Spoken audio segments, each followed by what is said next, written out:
On m'a demandé de parler d'Arctic. C'est un peu évident, je ne sais parler que d'Arctic.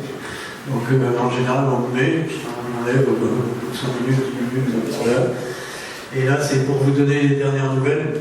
Et donc dans un moment, dans une période difficile où on parle que de stats, je me suis dit tiens, je vais vous rappeler pourquoi nous on a fait un logiciel comme Carte et Données, pourquoi on aime bien parler de données statistiques qui sont la plupart du temps localisées. C'est parce que ça traîne chez moi depuis longtemps. Là, c'est en 86, c'est ma thèse. Je l'ai mis parce que comme il y avait pas mal de ministres et d'hommes politiques qui ont des thèses qu'on découvre, qui n'ont pas, je me suis dit, je vais vous la montrer, mais que sinon vous allez être un peu plus sûr que c'est vrai. Je peux même vous en prêter un exemplaire. On a toujours voulu respecter les statistiques. Chez nous, je pense que là, c'est très marquant. C'est de vouloir obtenir tout le temps la vérité qui se cache derrière les statistiques. Et donc, vous connaissez toutes les blagues sur les stats. C'est absolument nécessaire de travailler ces données. Donc, on a été précédé et accompagné tout le temps par nos collègues, puisque donc en fait, moi j'étais un ancien professeur de faculté, et Jérôme Barthélémy, on a tout de suite été soutenu par toute la partie des géographes et des scientifiques français, comme Hervé Théry, qui est toujours notre accompagnement scientifique, on va dire, ou Jacques Bertin, qui était d'Orléans, qui nous a vraiment toujours beaucoup aidé, puisque le JIP Reclus a coédité Carte et Données, en fait, dès l'origine. Ça veut dire que la recherche a participé à la création du logiciel.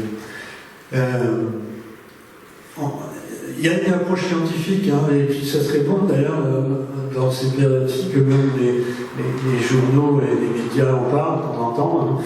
Il faut douter de tous les résultats qu'on vous propose, quels qu'ils soient, même si c'est Arctic qui vous les propose d'ailleurs.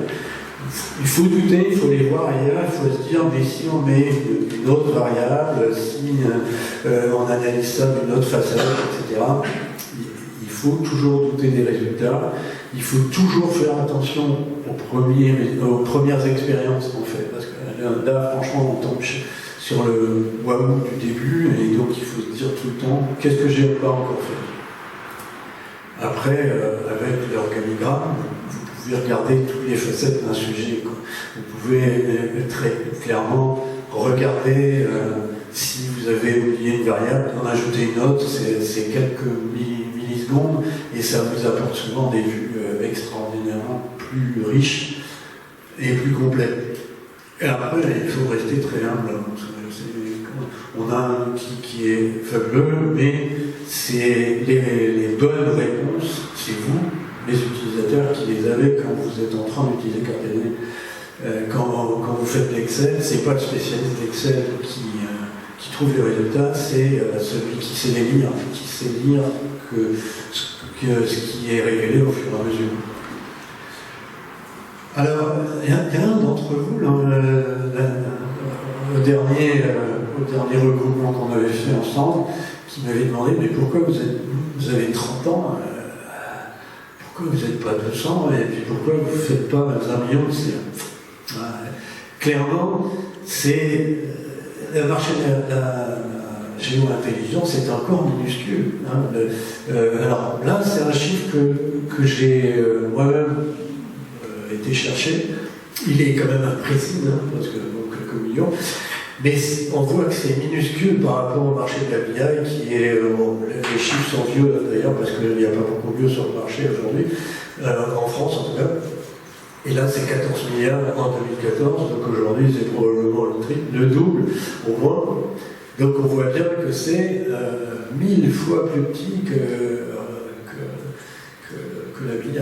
Donc clairement, par contre, on se rend compte que le marché de la géo-intelligence, progressivement, on est en train de manger le marché. On grignote le marché de la BI, et on a plusieurs de nos clients qui nous disent, mais finalement, pourquoi on met toute une liste de logiciels avant Arctic, finalement, pourquoi on ne met pas directement un Arctic Plateforme et en s'évitant tout un tas de solutions intermédiaires coûteuses, plus ou moins, et en tout cas complexifiant l'ensemble. Clairement, c'est tout à fait vrai. La démarche exigeante. Je suppose, comme vous dites, il faut que j'étudie tout ça. Tout de suite, il y a une réaction en général alors il faut étudier, c'est long, c'est les statistiques, alors c'est déjà pas un grand, parce que nos souvenirs en général sont lointains, et clairement, aujourd'hui, les statistiques, c'est aride. Alors, du coup, pourquoi tout va bien chez l'Arctique? Et pourquoi ça va s'accélérer, ça c'est clair. Alors ça, c'est les dernières nouvelles. Clairement, on en parlait tout à l'heure avec Hélène, à nouveau, en 2015, quand j'ai dit, alors tout allait bien, les résultats étaient exceptionnels.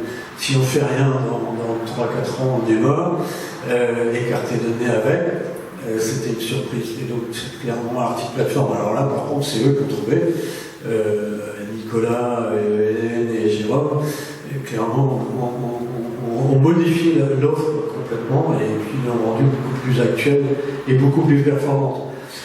Après, on voit d'ailleurs que la vie d'une entreprise, c'est pas un fleuve tranquille. Hein.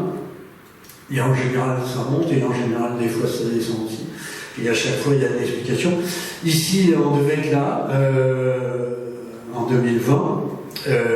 Si on reporte la situation des 6 premiers mois de l'année au cycle prochain, on est là. Donc la vérité, comme souvent en stade, c'est entre les deux.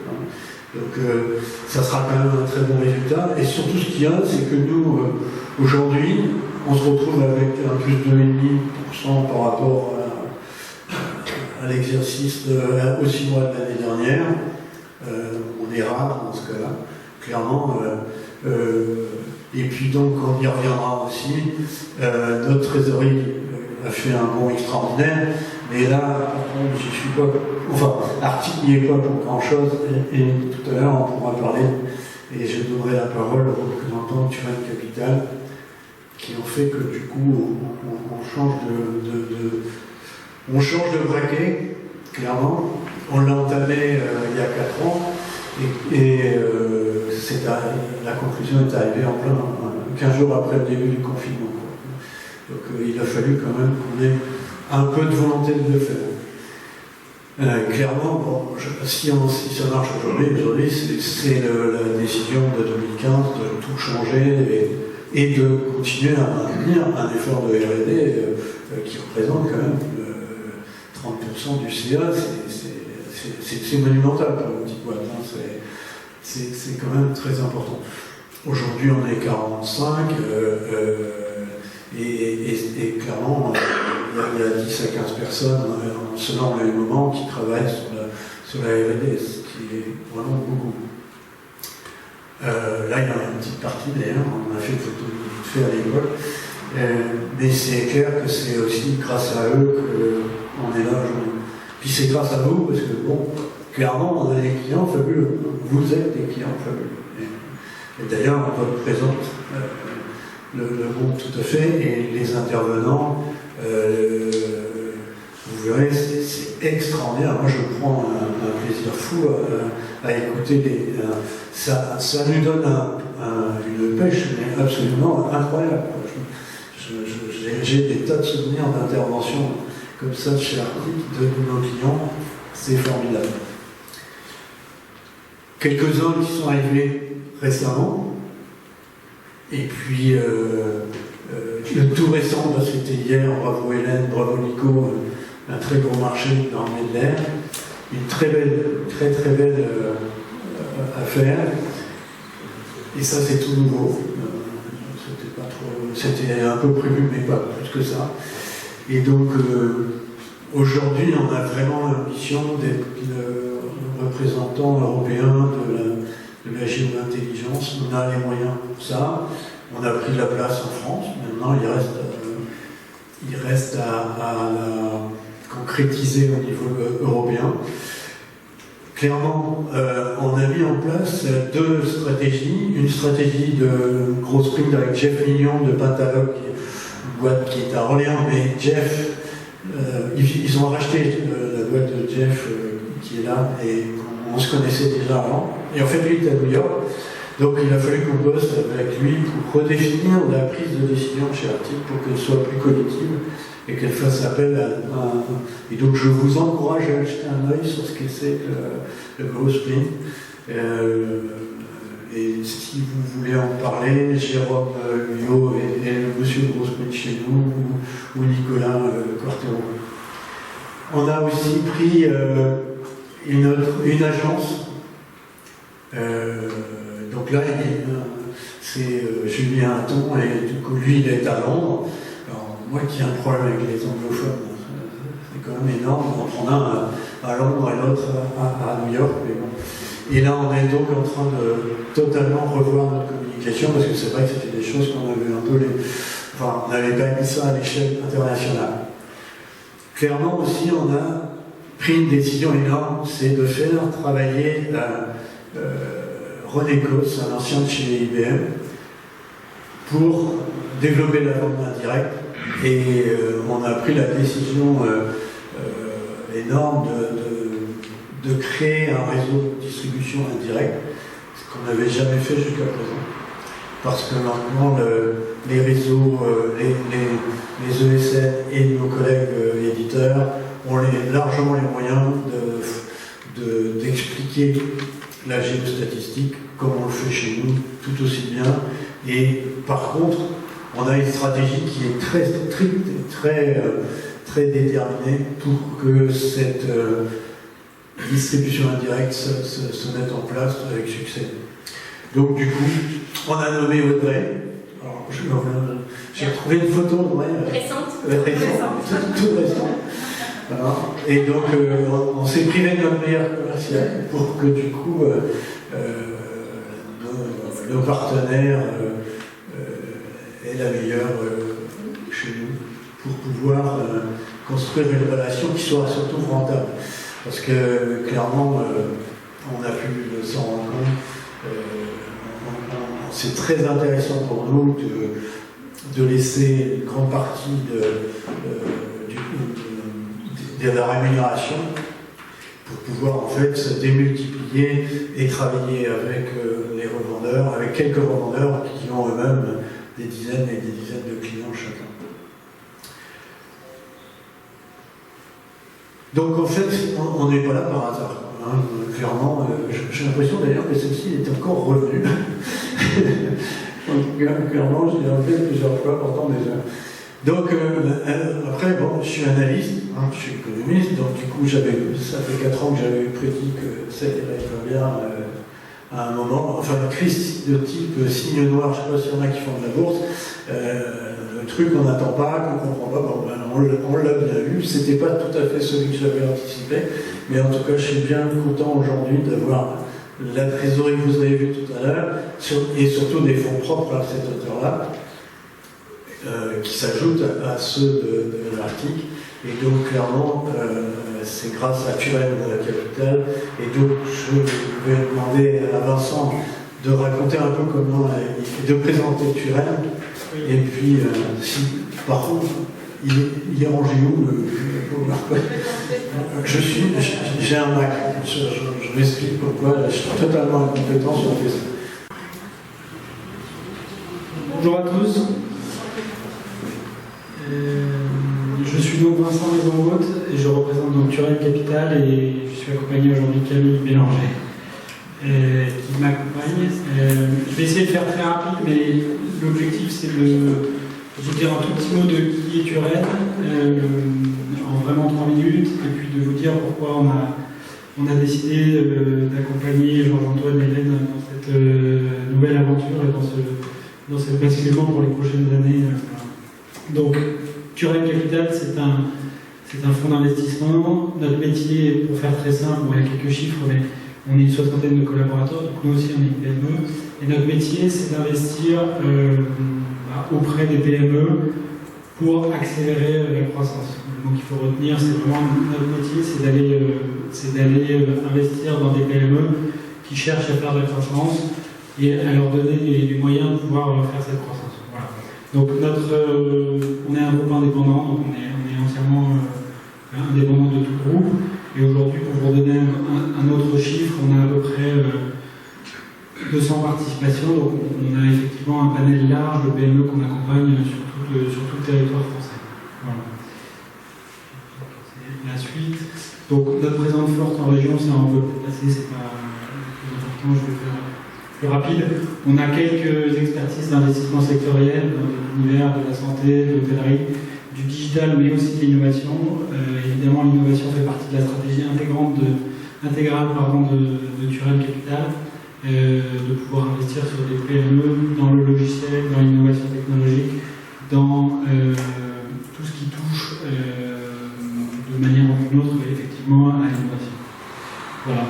Donc, pour faire très rapide, la slide d'après, notre équipe, notre métier, c'est d'investir des tickets d'investissement qui sont compris entre 500 000 € et 3 millions d'euros dans des PME. Donc, on parle de PME qui ont une dizaine de personnes à une centaine de collaborateurs, avec un panel d'investissement qui est assez large. On est capable d'investir à la fois dans des métiers plus brick and mortar comme Gullipark ou des startups un peu plus RH Tech, donc Staffmis et RH Tech qui sont dans l'univers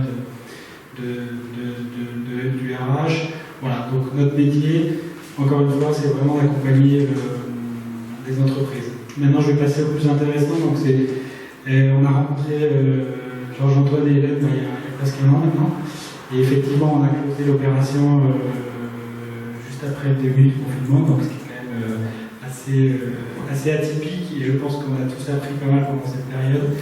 Et effectivement, de part et d'autre, je pense que les relations sont toujours, il faut apprendre à se connaître, apprendre à partager une vision, à partager une stratégie, et donc c'est toujours des process qui sont quand même plus ou moins longs. Et on est quand même dans des métiers où on pense être assez exigeant, donc on a des exigences assez particulières, donc on fait du temps, il y a des process. Je pense que pour Georges-Antoine et ses équipes, c'est quand même une vraie étape aussi de pouvoir montrer à quelqu'un d'externe à la fois toutes les qualités qu'on a su développer. Donc voilà, de part et d'autre, je pense qu'il y a pas mal de. C'est quand même une vraie étape qui compte, on va dire, dans la vie d'une société, pour pouvoir faire entrer un tiers dans l'aventure. Nous, notre analyse, je vais vous la faire en 3 points, mais elle est assez simple, c'est qu'on a identifié un marché sur lequel, comme certains d'entre vous, on fait des analyses de marché assez poussées, et on a découvert un marché à la fois dynamique et en forte croissance. Je crois qu'aujourd'hui, la période du Covid, elle montre que les cartes, elles sont partout, que l'analyse de la data, elle est essentielle, et de savoir prioriser les actions nous paraît un besoin essentiel pour un nombre important de clients et de beaucoup de domaines d'activité. Donc ça, c'est le premier, on va dire, qu'on trouve que le positionnement d'Arctic est hyper pertinent. Voilà, la deuxième raison, c'est le produit Arctic, parce qu'on a aussi regardé les produits des concurrents. Alors aujourd'hui, on n'est pas des spécialistes de carte de données et de la plateforme, mais on est quand même rentré dans une analyse assez poussée, on en apprend encore tous les jours, et on a l'impression que, notre vrai sentiment, c'est qu'il y a une puissance logicielle qui est vraiment significative chez Arctic, et qui doit être connue, qui doit être mieux connue, mieux reconnue sur le marché, par rapport à ce qu'elle est aujourd'hui. Et ça, je pense que c'est le vrai enjeu des mois et des quelques années qui arrivent. Voilà. Et alors, je vais terminer par le point en fait, le plus important. Nous, notre métier est surtout d'accompagner des hommes et des entrepreneurs. Et donc, si on a aussi décidé d'approfondir et de passer à l'action et d'accompagner Georges-Antoine et Hélène, c'est aussi parce qu'on a senti que le relationnel, et à chaque fois qu'on découvre des équipes chez Arctic, on est assez rassuré parce qu'il y a une vraie cohésion, il y a une vraie équipe, avec des objectifs, une organisation, tous ces points-là. Pour terminer, voilà, on est assez convaincus et on voulait partager juste aujourd'hui avec vous sur la dynamique d'Arctic qui va vraiment, on l'espère, passer à une phase de croissance forte. Voilà. Oui, tout à fait. Merci. Ça vous va? Parfait. Merci.